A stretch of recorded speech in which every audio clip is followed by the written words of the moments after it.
Bonjour et bienvenue dans ce nouvel épisode de mon podcast Indépendance affective, le podcast vers l'unité en soi, libéré de la dépendance affective. Alors aujourd'hui, je vais faire un épisode un petit peu différent de d'habitude. Depuis plusieurs mois, je vous parle d'attachement anxieux, de dépendance affective, d'enfant intérieur, de blessures émotionnelles, de sécurité intérieure, de relation à l'autre, de relation à soi. Mais parfois, entendre une personne raconter son propre chemin est beaucoup plus puissant que tous les concepts réunis. Et donc la femme que vous allez entendre aujourd'hui est arrivée dans mon cabinet suite à une séparation. Et comme beaucoup de personnes qui me contactent, elle pensait que sa souffrance venait de cet événement, donc de la rupture avec son conjoint. Mais au fil de l'accompagnement, elle a découvert quelque chose d'essentiel, c'était que la séparation n'était pas le problème de fond, elle était le révélateur.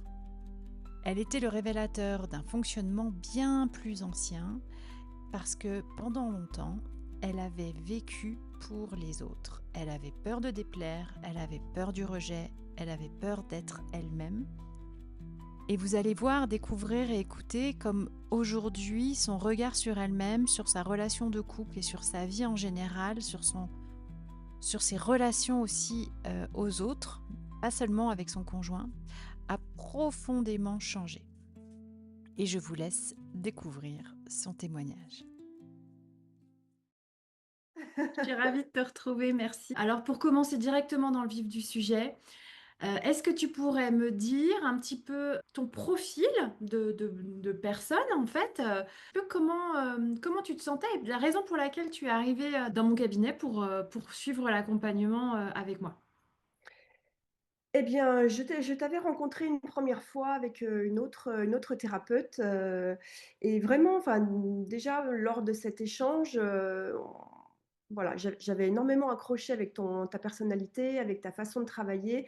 Ça avait été relativement court, on était en groupe et à peu près 6 mois après, bah, je t'avais recontacté suite à un traumatisme, personnel, enfin une séparation pour tout dire. Et j'étais un petit peu perdue. Je savais pas trop, comment me défaire de tous ces sentiments qui arrivaient d'un seul coup. Enfin, c'est le fait de me retrouver seule, voilà, c'était compliqué. Et bah, effectivement, j'avais tout de suite pensé à toi parce que, voilà, vu les premières impressions qu'on a eues, voilà, c'était vers toi que j'avais envie de me diriger. Après, dans quel état d'esprit j'étais? Indépendamment de l'événement, c'était qui Valérie à l'époque?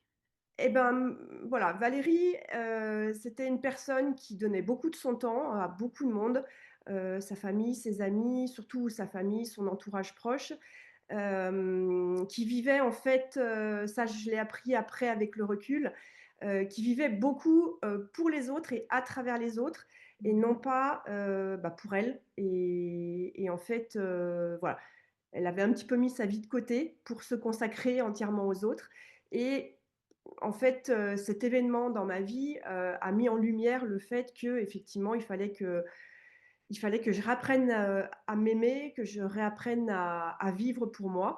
C'était en fait une épreuve dans ma vie qui finalement a été un mal pour un bien, parce que ça m'a permis, bah, de me remettre en question entièrement et de m'apaiser, bah, grâce à toi, grâce à ton cheminement. Voilà, quand on a commencé en fait notre cheminement, avec ta méthode en vie, vraiment, j'ai senti tout de suite en fait, enfin pas un bien-être, mais une compréhension en fait de pourquoi et comment on réagit, face à nous-mêmes, à notre environnement professionnel, amical, familial, mental, émotionnel surtout. Pourquoi on réagit comme ça? Pourquoi, d'où vient en fait ces comportements, que l'on a, inconsciemment et et déjà à partir de là, bah, ça nous permet de partir en fait sur une autre direction, dans notre vie. Se dire que oui effectivement, si je réagis comme ça, c'est pas forcément de ma faute, c'est peut-être ce que j'ai vécu en étant jeune, enfant ou jeune adulte. Ce que Valérie décrit ici est très fréquent. Nous arrivons souvent avec une problématique apparente. Donc une rupture, une relation douloureuse, une dépendance affective, un sentiment de vide profond à l'intérieur de nous, mais très vite, nous découvrons que ces difficultés prennent racine dans quelque chose de beaucoup plus profond. Et c'est précisément à ce moment-là que le travail commence réellement. Comment tu as vécu, toi, le processus? Bah, en fait, on est je pense que beaucoup de personnes sont bien dans leur inconfort. Ce Mmh. c'est rassurant d'être dans son inconfort, en fait, et le fait de toucher à des choses, en fait, ben, très personnelles, très profondes, bah, notamment, bah, les relations que j'avais avec ma maman qui ont toujours été conflictuelles, enfin pas conflictuelles, mais un peu tendues. Je me rendais pas forcément compte.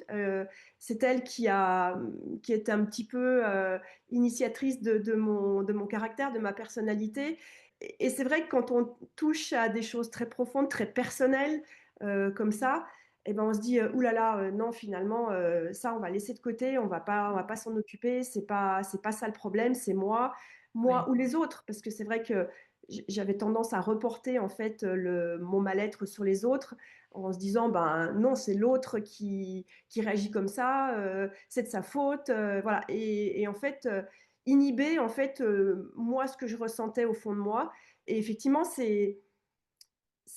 fait un petit peu peur en fait de toucher à notre essence même quoi, notre façon de réagir, depuis qu'on est ado, depuis qu'on est jeune adulte.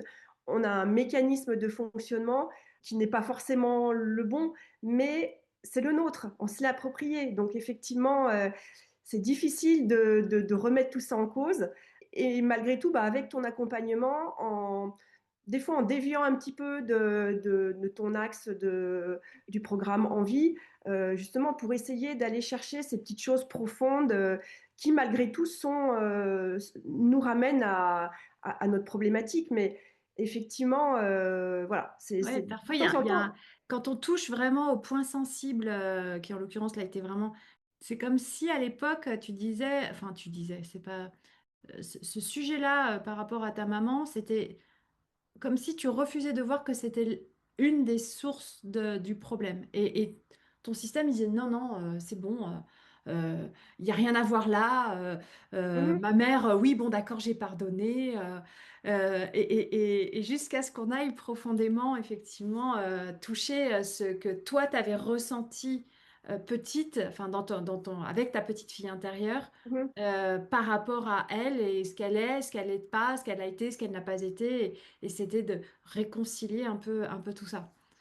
Oui, et puis le fait de réveiller en fait, ben, ces émotions, ces souvenirs Mmh. que finalement, bah, oui, on sait qu'ils sont là, on s'en souvient une petite bride de temps en temps, mais on se souvient pas forcément des événements marquants en fait qui ont, alors positifs ou négatifs, surtout négatifs, me concernant, qui ont en fait impacté mon caractère, mes émotions, Mmh. bah, tout le long de ma vie quoi, en fait, et on soupçonne pas en fait, l'importance de ces petits moments, qui peuvent paraître anodins dans notre vie d'enfance ou d'adolescence, mais qui ont un impact incroyable sur, notre façon d'être, et de fonctionner à l'âge adulte en fait. Mmh. Mmh. Voilà, des petites choses qu'on ne soupçonnait pas en fait de l'impact, sur notre vie actuelle quoi. C'est ici probablement l'un des moments les plus importants d'un accompagnement. Lorsque nous approchons de la véritable blessure, il est fréquent que notre système veuille faire demi-tour. C'est vraiment très fréquent. Parce que ce qui est connu, même douloureux, reste rassurant. C'est un peu comme si on voulait rester confortable dans une zone d'inconfort, mais comme c'était connu, c'était plus facile d'y rester que d'aller vers l'inconnu. Et pourtant, c'est souvent juste derrière cette résistance que se trouve la transformation et donc la libération. C'était très, très prégnant chez toi, cette manière que tu avais de systématiquement te dévaloriser, te déprécier quoi, en fait, Oui. et ça tu bien fait le switch ça, par rapport à ça. Tu peux nous en parler? Oui, bah, alors ça s'est pas fait du jour au lendemain. Non, non. Effectivement, s'il y a 1 an que tu m'accompagnes, dans ce cheminement, c'est pas pour rien. Oui, ça s'est fait alors petit à petit, alors, par plusieurs étapes, par plusieurs programmes, enfin, voilà, techniques, je dirais, plus, programmes.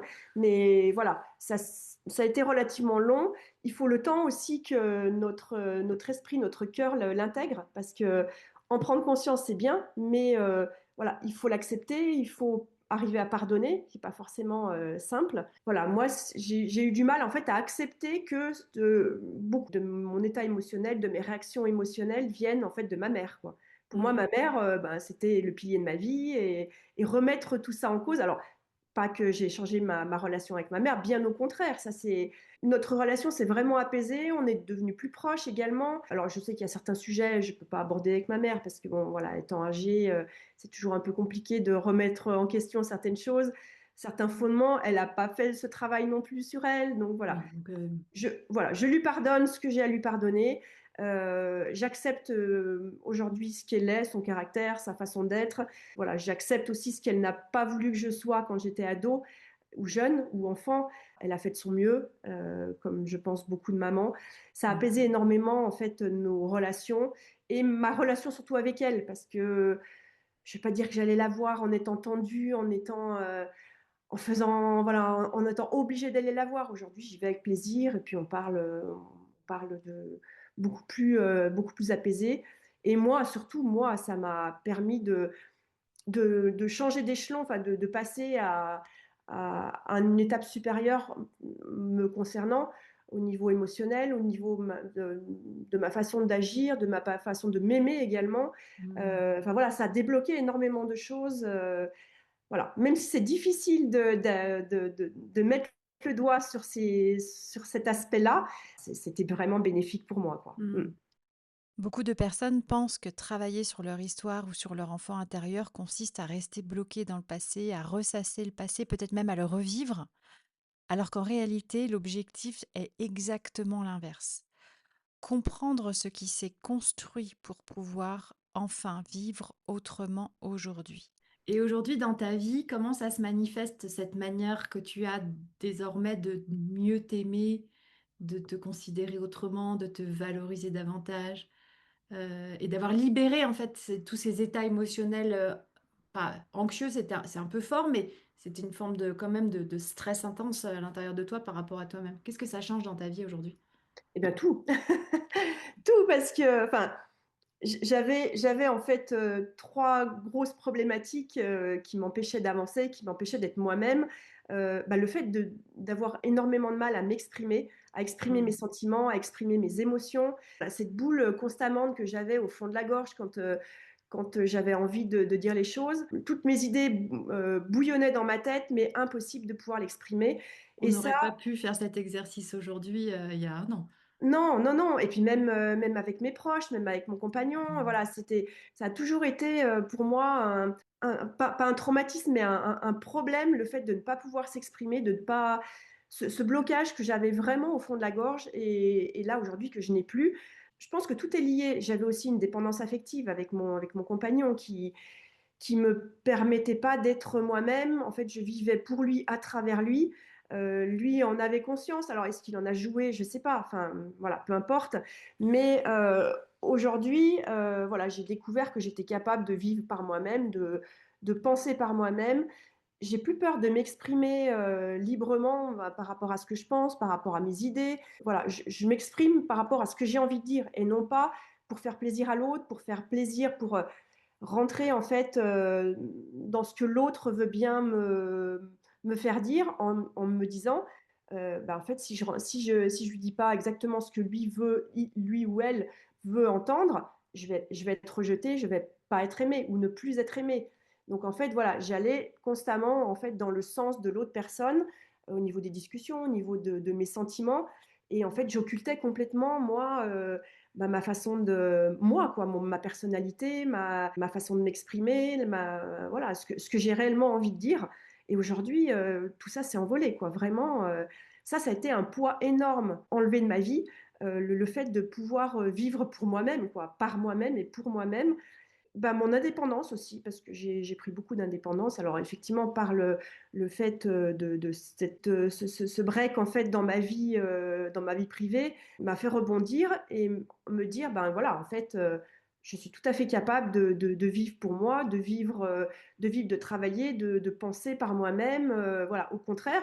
Et aujourd'hui, je suis fière de mon parcours, je suis fière de ma personnalité et et tout simplement, je m'aime, quoi. Voilà. Mmh. Chose Mmh. que je n'aurais jamais, jamais pu dire, il y a 1 an en arrière, parce qu'en fait, j'étais sortie vraiment de mon personnalité. J'étais en fait un une actrice de ma vie, Mmh. mais j'avais pas repris en main ma vie et aujourd'hui, bah, c'est tout le contraire, quoi Mmh. et c'est tellement soulageant, c'est tellement, voilà, de vivre, paisiblement, voilà, de penser et d'être, paisible. Alors même si, bah, voilà, ça a pas enlevé les tensions que j'ai avec, ma famille, mes amis, peu importe, ça voilà. Mais j'ai aujourd'hui le courage de m'exprimer et le courage de dire: «Bah, non, je pense ça, je le dis et peu importe si ça plaît aux uns ou aux autres, voilà, c'est ce que moi je pense, c'est moi, c'est ma personnalité, c'est ce que j'ai dans le cœur et voilà et ça a changé, énormément, Ouais. énormément de choses dans ma vie. Et je veux attirer votre attention sur quelque chose.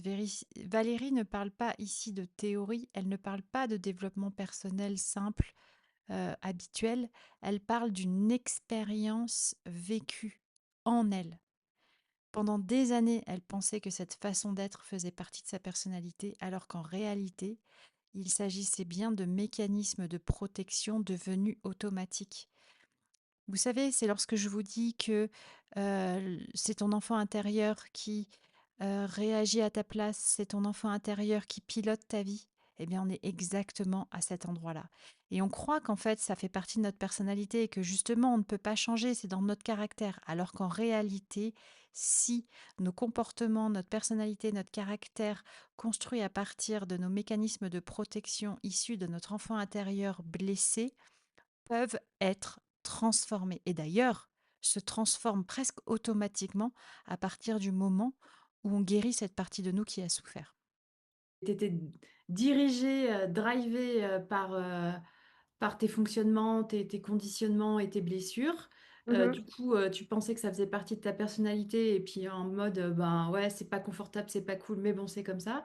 Alors que maintenant, tu as repris complètement le pouvoir sur ta vie. Si je traduis un peu Oui, avec mes mots à moi, tu as repris le pouvoir sur ta vie. Donc quand il t'arrive quelque chose, bim, tu scannes ton ressenti et à partir de ton scan et de ce que tu ressens, tu prends une décision qui est différente plutôt que quelque chose de complètement passif, oui, ouais. oui, oui, complètement. Même sur mes émotions, des fois ou mes réactions, je dirais, elles sont plus alors pas je dirais pas violentes parce que le mot est trop fort, mais impulsives, je dirais. Voilà, Mmh, des mmh, réactions qui avant, par rapport à tout, au niveau professionnel, la valorisation aussi, de moi-même, mais voilà, surtout l'émotion instantanée, voilà, n'est plus la même qu'avant. Tout ce cheminement, bah, qui s'est fait aussi petit à petit, ce fait de vraiment de l'introspection oui, et de une alerte qu'on se met en fait,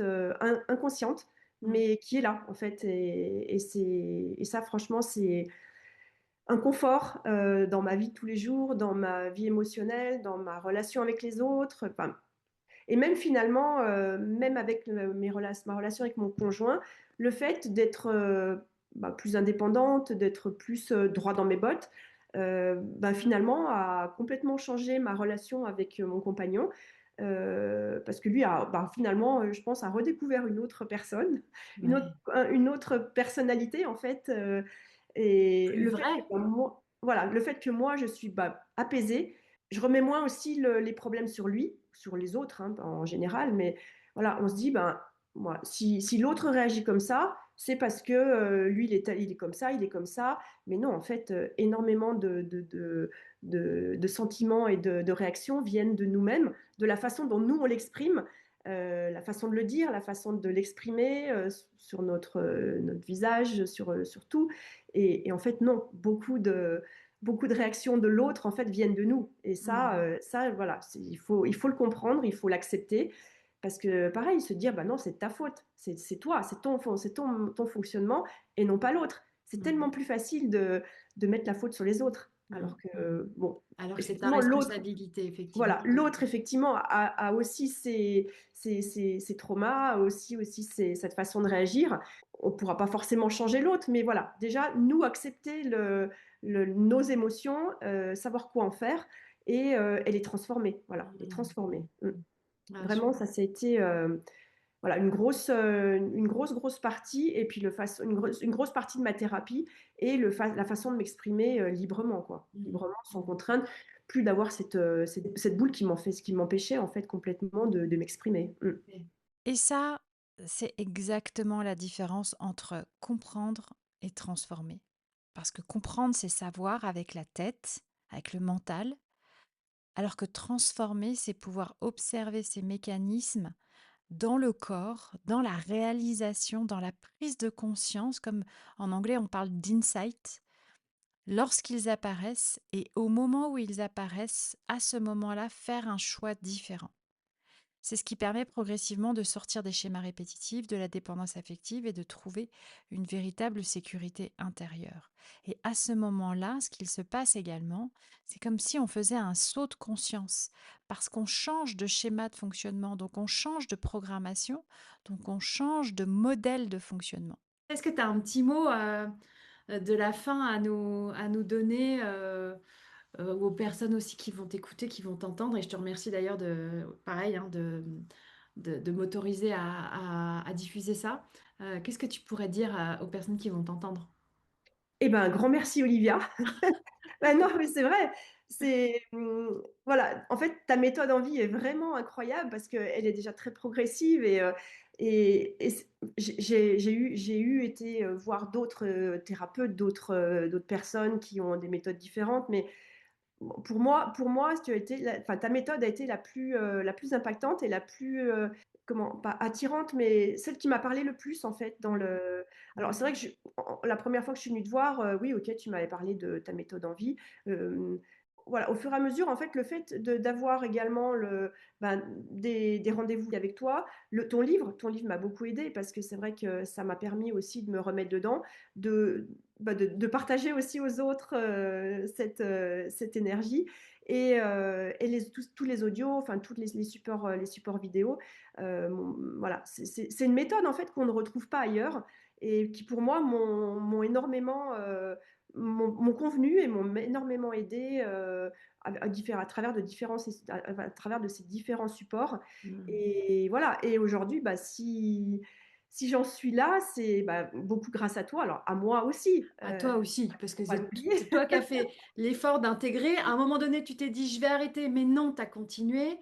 Mmh mh. Donc tu as pris ta responsabilité, tu as pris, et là-dessus bravo quand même. C'est Oui. surtout moi je fais rien sans toi, hein, donc c'est toi qui reste, Bah, si, malgré tout, parce que bon, tu as si à chaque fois rebondi. Alors, il y a des fois, on partait en séance, sur un thème et puis, on changeait complètement parce qu'en fait, tu t'étais aperçu que non, finalement, il fallait aller chercher cette petite chose, mmh, au fond de moi, vraiment très profonde et bah, des fois, c'est pareil, tu m'as un petit peu secouée, mais finalement, c'est ce qu'il faut et non, non, vraiment, voilà, je pense que c'est un binôme qui a bien fonctionné, en tout cas pour c'est moi un binôme, ouais. et voilà et merci pour ta personnalité, merci pour ton professionnalisme parce que c'est vrai que, voilà, toutes tes différentes méthodes et puis le fait d'allier justement différentes techniques, que ce soit le MDR, que ce soit l'hypnose, voilà, d'autres techniques mais voilà, je pense que tu as une approche globale en fait de nos personnalités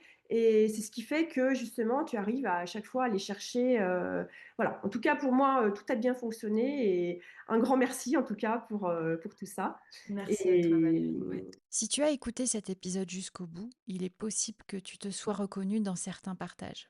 Peut-être que toi aussi tu as cette impression de vivre pour les autres. Peut-être que toi aussi tu t'es senti rejeté, que tu as toujours peur d'ailleurs d'être rejeté.